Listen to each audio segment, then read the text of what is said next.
In this game already. Oh, yeah. All right, joining us now on Drive the Lane. Until players were allowed to play 6 and 7 years, the most games played in NCAA history for D1, Ohio State legend, David Lighty. Dave, welcome to the show. Thank you. Appreciate it. Appreciate y'all having me. We've been trying to make this happen. I finally got a little free time. So my bad for that one, but thanks, man. Appreciate it. No, absolutely. Absolutely. You know, good things come to people who wait. So we're good. We're good. All good on this. I know you're a busy guy. Dave, we just talked about it. I hope we didn't break the news that you, as of like literally yesterday, are not the all-time leader in games played for Division I history. Did you know that? Were you tweeted at? Did you get a call from Jordan Bohannon? I mean, like, what's going on? I think I need a little call or something, a letter, a little email, just expressing, you know, the gratitude for everything. But yeah, everybody was throwing tweets at me. I'm like, what is this? What is this? But hey, man, longevity. Can't knock that. However things go, however it was now with the rules. Hey, if you're playing, you playing. Go out there and get it done. That's how I feel. So we posted a tweet today and said, can anyone guess who's on the show with us tonight? Here's a hint. He played in 2 decades. But some people played in 2 decades, like EJ Liddell played in 2019, and now he's playing. You played in 2006 and 2011. So my question to you is, can you name every single teammate you had at Ohio State? Every team? Every teammate. Every teammate? Oh, my goodness. No, I'm just kidding. That is tough. You probably do have the record for, I will say, actually, I was going to say you got the record for most teammates, but like at the same time, you played with dudes for multiple years, right? So like it almost canceled each other out. Whereas with me, after a certain yeah, but everybody was leaving too. I had a lot of one and done. Well, exactly. That's what I was going to say. Like you had the good kind of leaving teammates, whereas with me, I feel like I had 100 teammates, but that was because they were all transferring or being asked to leave or getting kicked off the team or whatever the case may be. So a little bit different dynamic. We both know a thing or two about playing with a bunch of different guys. But before we dive into your OSU career, which we could ask you 100,000 questions about, give the people a quick Dave Lighty update, where you're at, how many years overseas you've been playing, for the people who haven't heard from you since TBT. Give them a quick update.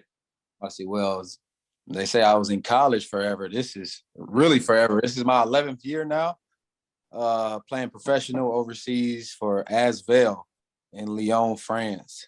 I've been here for 7 years of my career.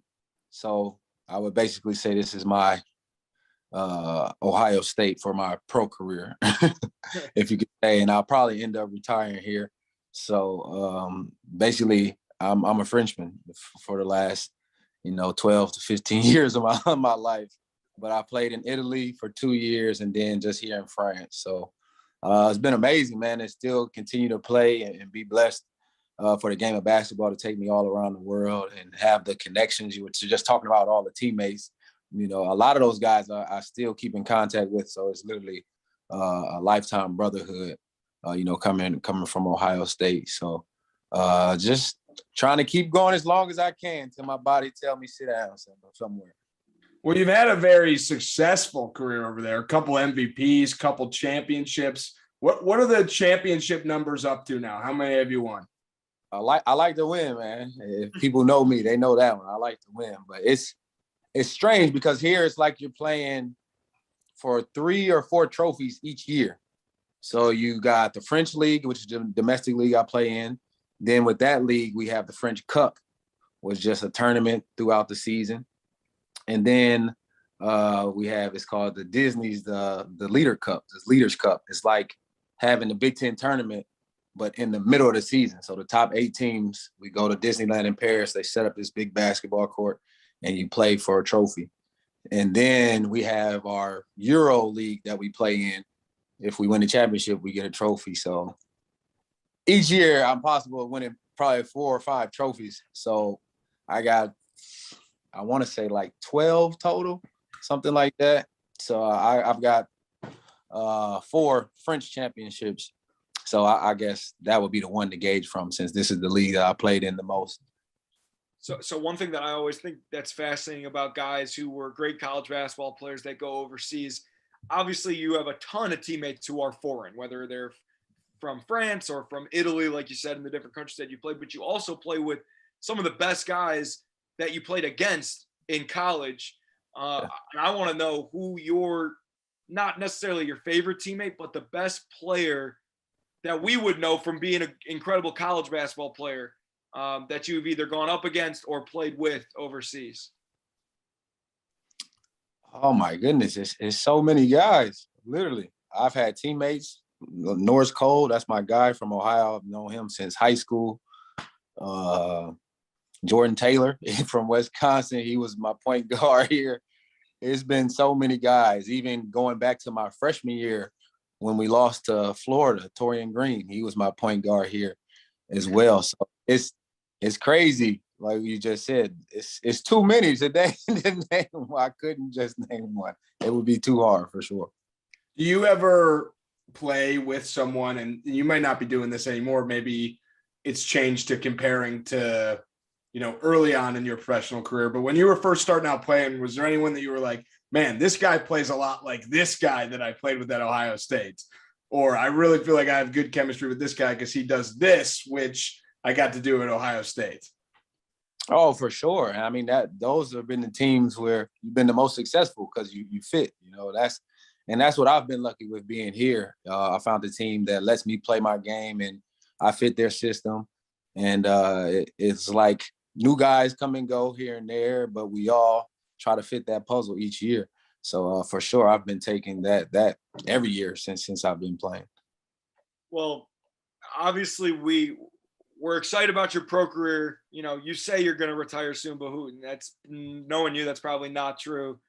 We got to talk Ohio State. Obviously, that's why we're here. We'll win. No, exactly. And we'll talk about the current team. We'll get to it, but we got to talk about your time at Ohio State, as long as it was and as great as it was. And we'll start at the beginning. What do you remember about your early years, getting recruited by Ohio State, coming to Ohio State, those first few months on campus, all that fun stuff? Oh my goodness, you're taking it back. 2000, quickly. 2003. That's a long time ago. Coach John Gross coming to watch me play football games when I was in high school, wanted me to play. But they were at Xavier then. That's the crazy part. So Coach Mata and him were always down at my high school at St. Joe's. And I basically knew everyone on the football team at Ohio State that was coming from Glenville, because that's where I grew up, basically. And then Greg and Mike and Daquan came into the picture. We all played in the All-Star games, and then AAU growing up. Went down to a football game, and it was over. Like they took my heart after that. I mean, I already loved Ohio State, but they really reeled me in with that one. So going back to that year, literally to make it to a national championship as a freshman, I was kind of spoiled. And just to be a part of it, actually contribute to wins and things like that, it was kind of like what set the standard in my mind for Ohio State, the basketball, basically, and trying to get us to a level that we felt we were capable of. And everyone left after that. So the next year was an eye-opener. We had a little struggle my sophomore year, but we ended up strong, ended up winning the NIT. So I think we kind of used that momentum to kickstart everything. We got in the gym that summer, and everybody just worked. Every guy that came in was basically on board, and, guys basically became a family. And I think after that, it just showed on the basketball court. And till this day now, as you can see with the TBT, we really did become a family. And I think from, my sophomore year until my senior year, we had that core of myself, Dallas Lauderdale, Evan, John Diebler, William Buford, and then a lot of guys coming in and out, of course, and then Kraft and Sully at the end. I think we kind of underachieved a little bit. We had a couple slip-ups in the tournament, but that's the beauty of college basketball, man. You got to earn it. Looking back on things, for sure, I wish we could have had maybe 2 more Final Fours that we could have reeled in. But I loved every bit of it, man. And I'm a Buckeye to heart for always. I would ask you to pick a favorite game, but you've played in a lot of those that might be tough. But do you have a year that you were like, all right, this was my favorite year? Like we did this, and that. We got this far. We won this. Oh my goodness. That's funny. That one of my favorite years would probably be the year I got hurt, actually, and I didn't even play. But just on and off the court, the guys, the experiences and everything that we did, and so many different moments that we had. So I think that was 2008, 2009. I think that was that year that I broke my foot. That just to kind of like sit back, enjoy college and enjoy basketball and watching my guys grow and all of us becoming, better. I think that was probably one of the best years for me. Even though we didn't even win that much. We got kicked in the mouth a couple times, but it made us that much hungry.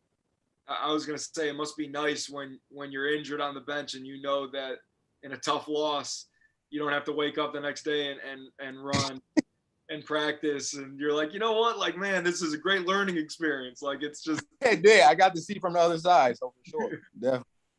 No, I think one thing that is a common theme with you, because we've had Diebler on, we've had ET on, we've had Sully on, and we always ask the questions about your favorite years and your favorite teammates and guys that you still talk to and all that fun stuff. And your name is always brought up more often than not first, really, especially with ET.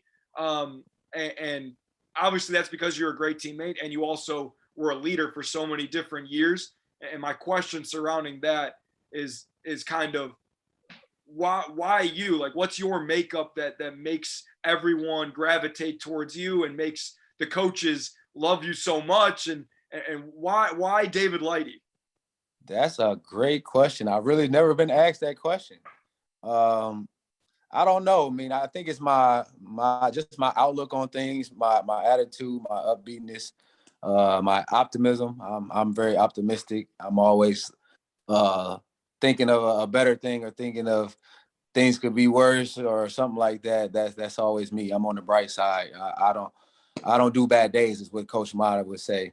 So I think I kind of took on that mentality of just living life, man, being free, go out, work hard. We got to enjoy it while we can. And I think I take that in all aspects of life for me. And I don't know, they just gives off good vibes, I want to say. And just have great connections with a lot of guys, man. It's been crazy. The when you look back over the years, like you just said, all the way back to 2003, that I was meeting guys like Mike and Greg and Daquan to still have the same, friendship and thing like that. I think that's a great thing in this time and day and age.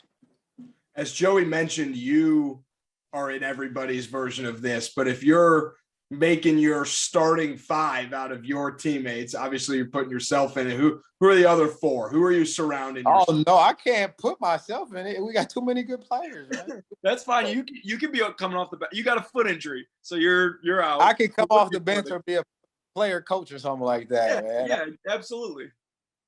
Oh man, it's crazy. It's so many players. It's so many players. Hey, we need a five out of you. You, however you want to do it. Starting five. Greg at the 5. Sully at the 4. That team right there is pretty good already. ET at 3, like point forwardish. Dag, it's tough. Willie Buford at the 2. Then the 1 is Chris. What do I do? Where do I go? You got so many options. Mike Conley at the 1. You really do have. You, Dave Lighty, have the best era of Ohio State basketball. You know what I mean? Like you touch. We had Sam on last week, and Sam touched, D'Angelo Russell and Sully. Like those two eras. But like you've got Greg Oden. I would say like literally, we were literally like the beginning of trying to bring it back to the old days of Havlicek and those guys. So for sure, I mean, I think it's 8 first-round draft picks I was in school with in 5 years. So that's already spread around here to there. it's insane because like there are guys that we don't even talk about, even as like Ohio State fans, guys like Costa Kufos, right? Like, I mean, just guys. Yeah, go DJ Mullins again right there. So, exactly. Like guys that we don't talk about that were first round draft picks, and you still make these starting fives and you don't even consider the 7-foot freak of nature. Like it's pretty remarkable. People don't talk about Ohio State enough in terms of like great college basketball program. You can go back to freshman year. Ron Lewis was a leading scorer in the NCAA tournament. Like it's so many players to toss in and out of that mix. It's tough for sure. Do you know my Ron Lewis story? Have I ever told you my No. Ron story? We've told it on the podcast before. It's so embarrassing and so funny for other people to hear, but this was going into my senior year at Ohio State or going into my junior year, I'm sorry, with the new staff. And like, I'm out there trying to prove myself, right? Like this staff doesn't know me. There's a ton of playing time open and I'm a good college basketball player. They bring in Andrew Dockich. I'm like, well, I'm better than him. Like I should get an opportunity to play. So, and we're playing open gym in the summer and the coaches are watching, of course. And obviously the old guys are there as well. And that's who we're playing with. That's who we're playing against. There's 2 courts going, the whole deal. The good old days. Right, but that's me now, so I can't. But the walk-ons, obviously, we're always the first guy that is off, and that's fine. Like I'm always a team guy. Like I'm not like the freshmen that come in should get time versus me. But when there are guys that I don't know who they are that like ET is bringing in or whoever, that's where I'm like, that's where I'm like, all right, bro. Like, I want to be on the court and play with my teammates. Like, I'm not sitting on the sideline shooting free throws. Anyway, this guy is out there and he's playing a ton, and I'm sitting on the side and I'm like, who the hell is this guy? Like, went up to Ron Lewis? No, I didn't go up to him. But then he turns around and walks off the court, and I'm like, fuck, that's Ron Lewis. And I just am talking all this shit. And you didn't. Okay, I got not you. Not to him. He probably heard me. Heard me, but not to him. And I was just frustrated. I'm not a mean guy. I don't have an ego. Like and now I go to a game and Ron was sitting next to me and Andrew at the Duke game, and like we're cool. Like he probably doesn't even remember me. So it's funny, but it's just unbelievable. I was like, oh, that guy just made arguably the biggest shot in Ohio State history, and I'm telling him to get off the court. It saved our lives for sure. Yeah. Definitely. I guess that's a good segue. That's like one of the greatest college basketball games of my memory growing up an Ohio State fan. What do you remember about that game? What do you remember? I don't care if it was something that Gio told you, if something Coach Mata told you. What do you remember about that game? I remember us just when Gio got in foul trouble, everybody was just in shock and all on the bench. And myself, I'm always optimistic. Like, we got it. We good. We about to win this. I don't know. For some reason, I just felt like we still was going to win. And then that's when Mike started going crazy and basically got us back in the game with Greg at the end. And then the shot happened, basically. They missed the free throw because if they make it, it's over. We have no chance. And then we came down. Coach put all the shooters in, and Ron Lou got the pitch up from Mike, basically finding them. As you can see, Ron was running to the ball, like he was ready for it. And if anybody knows Lou, that's him. He says, F it, that's him. That's just Ron Lewis. And he made the shot, and it was over after that. If you can watch the video, I'm on the sidelines going crazy, probably like a 45-inch vertical up and down. So excited. I was gonna say, do you go back? Because I know I do, but like I didn't play in these games. I go back, like if I can't sleep at night, I'm like, let me look up us beating Kentucky from my freshman year and watch the highlights. Do you do that stuff? I should. I haven't. Really, probably the last thing I watched, sadly, was my last college game. That's probably the last that I watched. And that was randomly because I think Dallas was talking to me about it. This was probably some years ago. That's probably the last time I watched it. But I definitely need to do that. I think I got a whole case of DVDs, but like I don't even know how to use it. I got to find a DVD player and stuff now. It's worth it. I'll be sitting in my room 2:00 in the morning, getting all nervous and sweaty because I'm not sure if we're gonna beat Purdue on the road when I know it already happened and we won. Like it's worth it though. Like it makes me feel like I'm like, dang, I can't wait for practice tomorrow. And I'm like, oh, wait. I'm going to find the tapes. I got to show my son, let him know. Oh, yeah. Yeah. There we go. That's a perfect one. Speaking of your son, that's another good segue. You're basically a pro. You know, I got connections. Yeah, absolutely. We talked about D. Russ for a second there. You had the greatest social media clip that I've seen in a while when D'Angelo gave your son a pair of shoes at the game the other night. You want to give us the background on that? Because that's an unbelievable story and picture. It went everywhere. It was all over Twitter. Yeah. He said, my son says he's famous now. So shout out to my boy Maurice, man. That's my guy. But no, I was up there with him since I was home with my injury. And then I'm just getting ready to come back. So I'm like, you want to go to a game? And actually the team that they were playing against, OKC, one of my old teammates from France, Théo Melodon, he was there. So I'm like, I'm going to come to the game and watch you play. And then one of the assistants on the team as well was assisting for me out here in France. So I talked to ET earlier in the day, and I told him that I was going to the game. And then we basically got me in touch with D. Russ, and he was like, yeah, I'll hook it up, no problem, basically.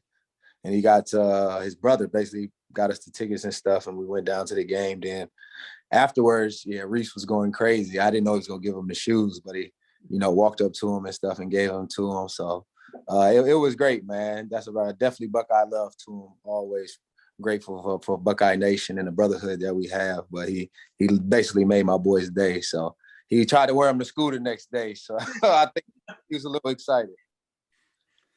Another player I want to talk about that you played with, Greg Oden. He, from what we can see, and Joey was around him a lot, obviously, he is a goofy guy.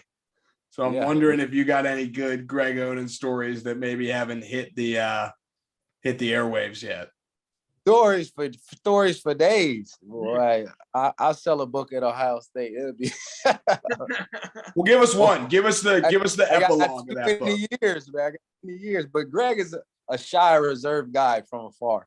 Once he's comfortable with people and he knows you, he's one of the most down-to-earth, happy, and silliest guys ever. So I love that guy, man. He's a real one.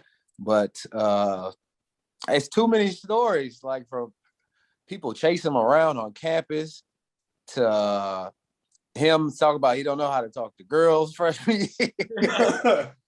It's so many stories, man. But through them all, Gio has been nothing but a great person on the court and off the court. And like I said, the brotherhood and friendship that we have is a lifetime for that one.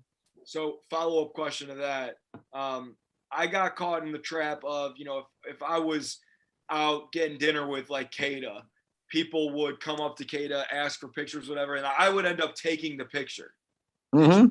Did you ever take pictures for Gio and Mike and all these people being like, oh, yo, this was before phones, right? Hey, no, this was a sidekick stage. So like the social media was just beginning. This is true. It's crazy you say that. Because I had a sidekick and then everybody had like a razor. So we just started taking pictures. It was terrible definition. Couldn't see nothing. But for sure, like we would literally be walking to class and people would be following Greg on campus, having them sign stuff. Like literally my whole freshman year, we couldn't talk to media because so many people wanted to talk to Greg and our THAD 5 group that we had coming in. Too funny. I mean, obviously that guy, like even when I was in school, obviously he was taking classes again. So like I would see him crossing the oval or going to class, whatever, thinking it's the funniest thing ever. And he's still getting mobbed. I mean, like probably even more so now. Cause like everyone knows that Greg Oden's coming back and like, he sticks out. Like it's Gio. Like, for sure. Greg was a rock star. Literally from I'll say this, from Greg's first month in college when us talking about he doesn't know how to talk to girls to our last months before they went to the drafts and stuff, he walks into places, literally walks here, walks back. It's 40 million people following him. Like he can't go anywhere and be by himself or just enjoy his time when he was at the end of campus, at the end of his time It's unreal. I guess the other guy that's kind of missing from that team, he's like the sixth of the Thad Five, is Mark Titus. And Mark came on late. Yeah, exactly. And so, I mean, you had as much time as anyone with Mark, so you got to have all the Titus stories. Oh my goodness, man! It's a whole bunch of Titus stories. I call him Lil Will Ferrell. That's a great guy though. Mark, Mark the Shark and the Villain. They had some stories for days for sure. I mean, he put some stuff in the book too. Shout out to him for showing me love in the book as well. Put me in, coach. If anybody hasn't read it, go do that one. And then for him, and then my guy DJP down at Xavier. Shout out to DJP, Danny Joe. Those three guys had some stories. They was always going at it. Unreal. So, sorry, go ahead, Andrew. No, I was going to ask a non-Titus thing. So were you sticking with Titus? Well, I was just going to say the greatest Titus story that I ever heard was from Coach Rich, where Titus came back from the Indy 500 and was so sunburned that he could not lift or play basketball. And Coach Rich said, he said, Titus, what the hell is wrong with you? Like, get over there and bench press. And Titus, he literally moved. His skin was like this. Yeah, he took off his shirt and showed Coach Rich, and Coach Rich was like, all right, never mind, you're good. I say I was there when he jumped in Mirror Lake freshman year. Oh my, crazy. If somebody has that picture, he has a thong on and a mullet, I think. That Titus for you sums it up. Oh man. So my last question about, kind of pre David Lighty of today and what's going on with the team now. So in today's day, people wear number 23 because of MJ. They wear it because of LeBron. They wear it because Jimmy Butler, Draymond Green. Like, there's a lot more 23s now. So I'm curious why you wore number 23. And I have a follow-up to it. Oh, for me, it was growing up was MJ for sure. It was MJ. That was my, oh my goodness, the one. He was the one. But then it was other numbers that I couldn't get though, that I wore 23 in college. My first number ever was 23, of course. I literally, in like fourth grade, we had to draw on the back of white t-shirts, and I used to make my jerseys out of t-shirts and cut them and stuff, and I had 23 Lighty and all that drawn up on it. But then Iverson was my second favorite after that, so I got number 3. And then in high school, they gave me 35. I don't know why. He just gave me 35, and I just stuck with 35. I mean, I was a freshman coming in, and I ended up playing varsity and doing pretty good. So they gave me 35, and then I stuck with it. But Larry Brads has his number retired, so I couldn't wear 35 in college. So I ended up choosing 23 because Ivan Harris had number 3. So my follow-up to that was, do you feel disrespected because Zed Key's dealing with it now? Do you feel disrespected that there's like a 23 James jersey, but like you're the Ohio State 23? You know what's the funny thing? Somebody literally texted me a jersey literally last week with James on the back of it. It's like the dark gray ones that they have. I guess they're selling them in the shop. He said it should say your name, but I guess. But I mean, come on, that's Bron, man. That's a tough one. That's Bron. I mean, what's your relationship with him? Jersey, right? Yeah. So it's like, ain't much you can do about that one. What did Zed have to call you or text you to be like, hey man, let me wear 23? Is that cool with you? Because I don't even remember another 23 like when I was in school. Nah, he had Amir. Amir was 23 or 32. Right. 23. I don't know how all the big guys got 23. I don't know where that one came from. I think Amir was 23 because of how much he played like MJ. So, that's probably so.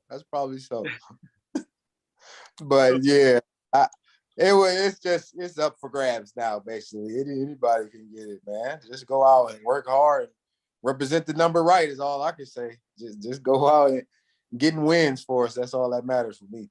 Yeah, there's no doubt that Zed represents that number as well as anybody could.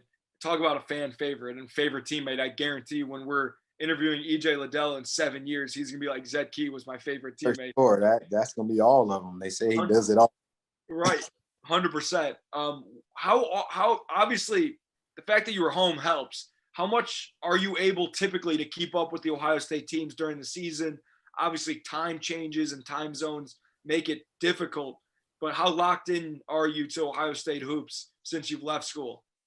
Oh, for sure. I've been locked in ever since I left, always keeping in touch, and then being back in the summer times, working out in Columbus, and being with the guys as well. You just build a relationship with the team, and year after year is basically what happens.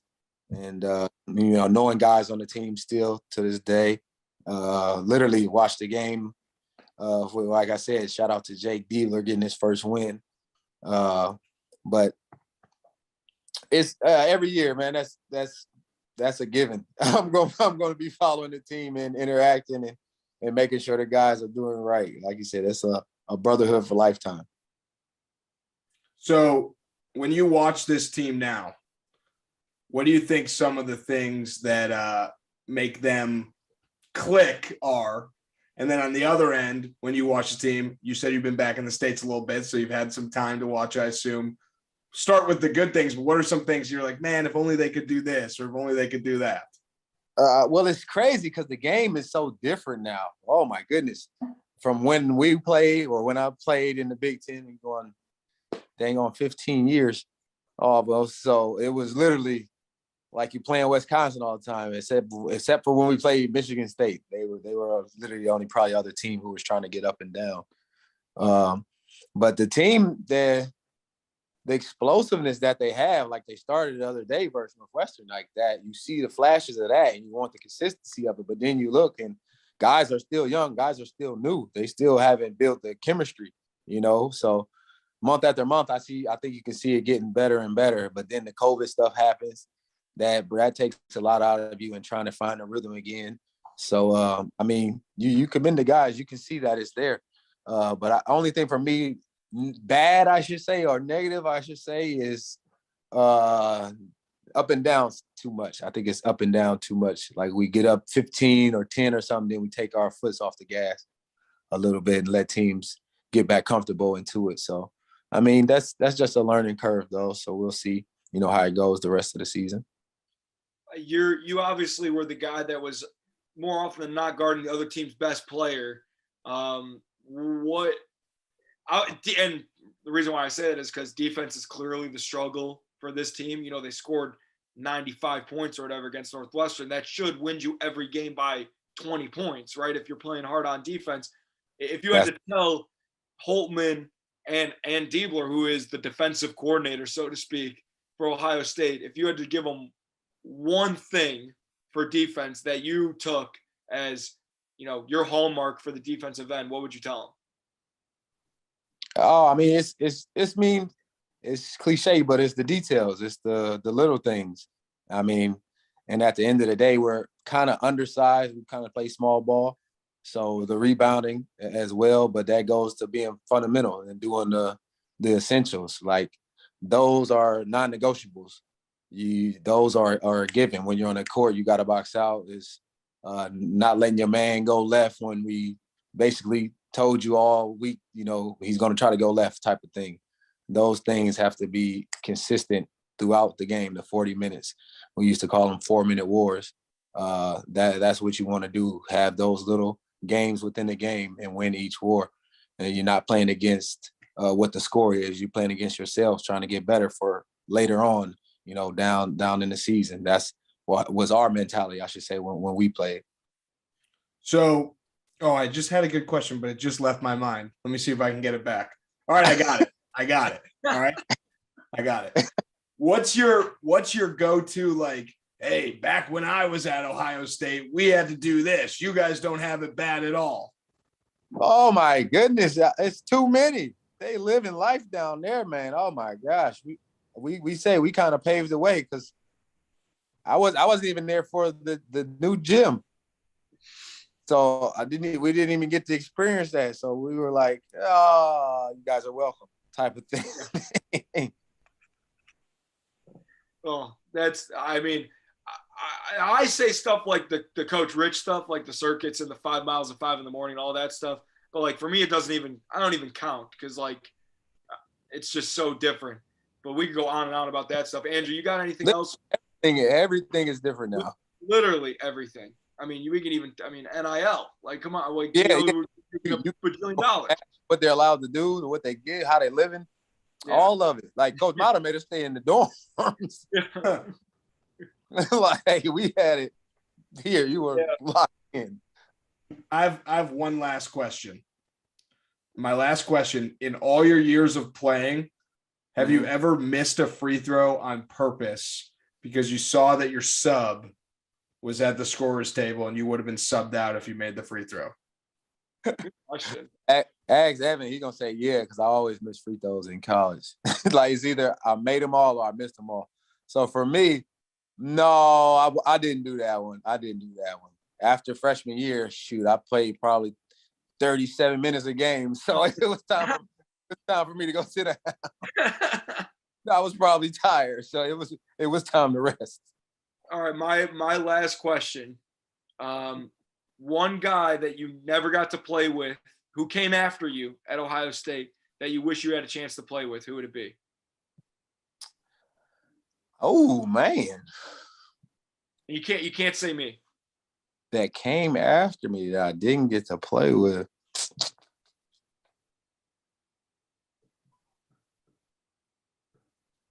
I mean, I guess you could say D. Russ. Either easy answer. I'd say D. Russ or Jay Sean, because I think how he played would have fit with our system type. Definitely. So I would say him. I just thought of one more question. It's more of an idea though. All right, last one. So I think it would be too hard to like retire a player from your era. Like you can't really retire Buford's number and not retire your number. Like you would say Kraft and Sully, but then it's like, hey, Conley's been in the NBA for 10 plus years. Like, how are you not going to retire his number? Just make a honor ring, basically, and just put that number with it, like you were. And it's the guys from your freshman year to. We'll cut off it at like Deshaun Thomas. And you put it up there, and people can wear those numbers, but it's like, hey, you better be as good as those guys up there. Yeah, for sure. I feel you. It was so many to come through there at that time, like you said. So for sure, I definitely understand that. I think I've seen football teams or somebody do that before. Not really sure what it's not retired, like you said, but like a honor or something like that type of thing. Mm-hmm. But that definitely would be dope. I love the idea of the Ring of Honor. That's genius. That's something like I'm going to bring up, honestly. Like, I think that's such Give me credit. Yeah, I will. Andrew, trust me. They know you over there now. They'll know it came from you. After David, like a losing streak, they'll do it. Like they lose a few games. It's like, all right, we got to get Lighty back in the building, like get the crowd hyped up. I got you. That's true. That sounds dope. That's perfect. I think it's a great idea. Dave, before we let you go, we end every interview the same way on the show, and we basically just flip the tables, turn the tables on you, give you the mic, and let you ask any questions that you've been dying to ask us since this interview started. This is a good one. Thanks. I would with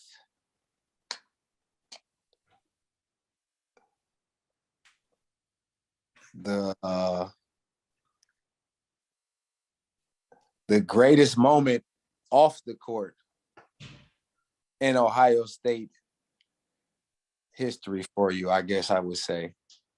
Well, that's every moment for me. Yeah. My moments have been off the court.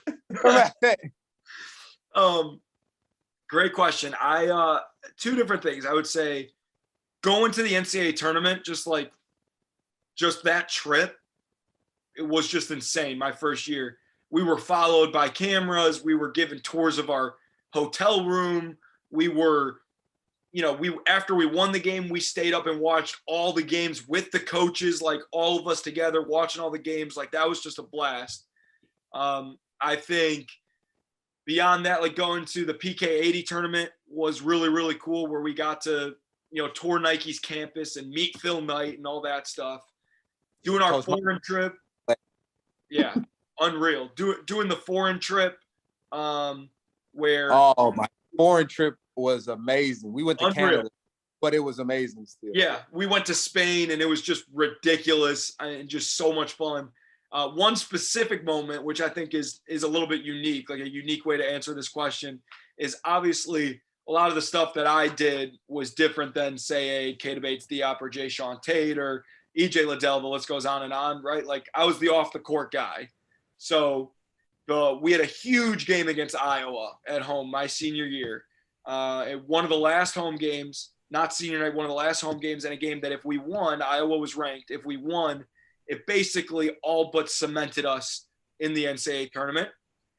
And it was the game where Justin had 30 as a freshman, which was insane. But what I did was I went to the creative team at Ohio State and I said, hey, I have an idea for a pump up video.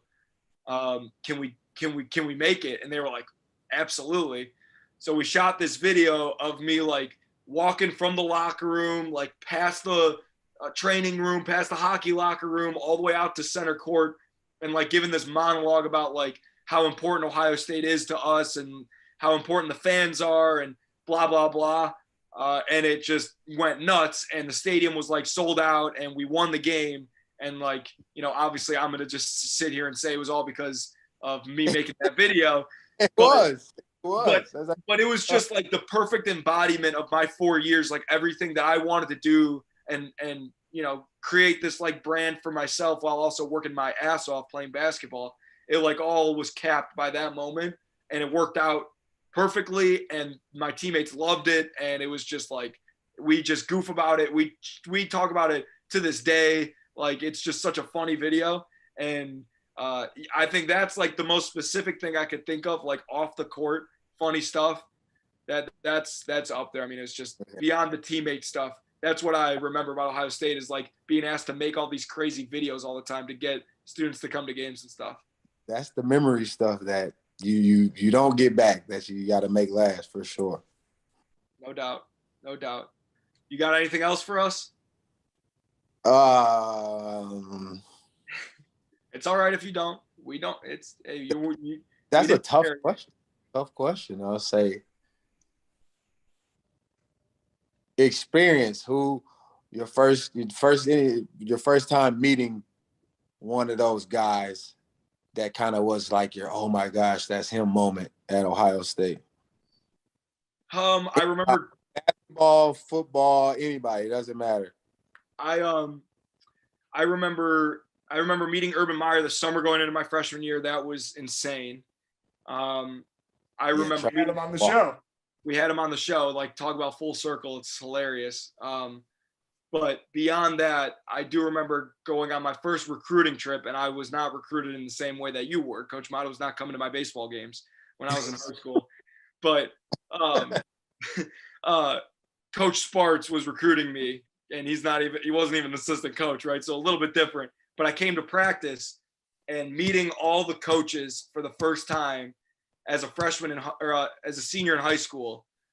And growing up, like being obsessed with guys like Greg Paulus and Coach Mata and all these guys, and worshiping, like, Sam Thompson's on the court, and I'm from Chicago, and all these guys.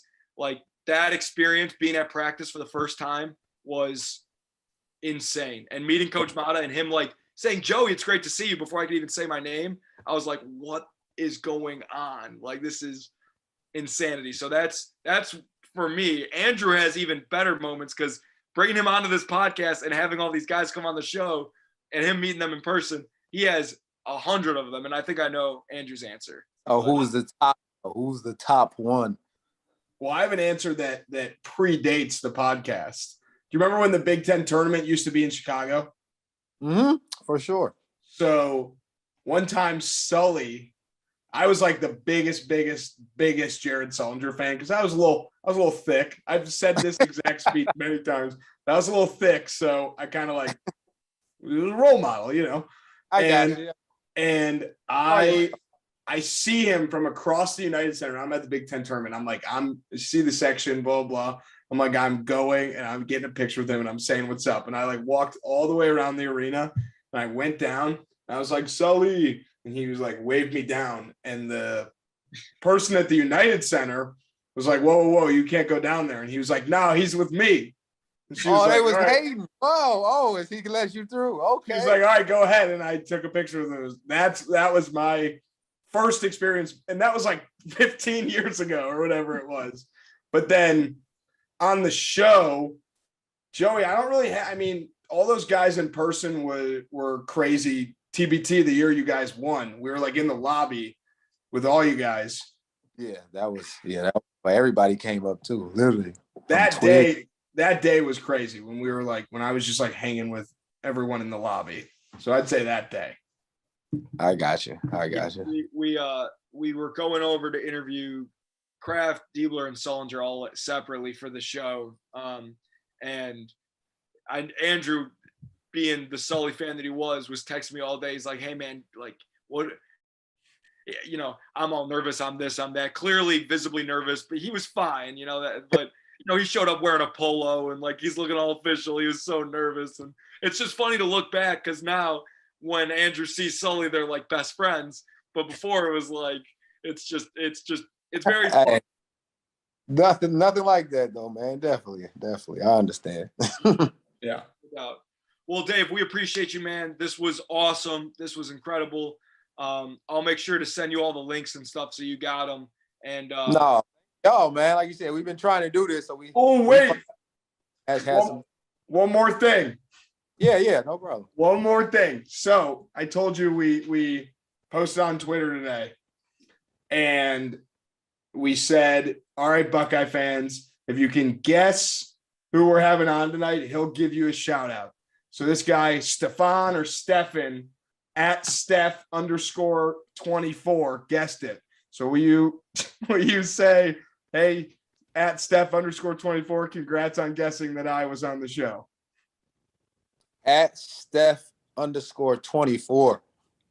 Congrats, you guessed it right. Me, the Lighty, the one and only.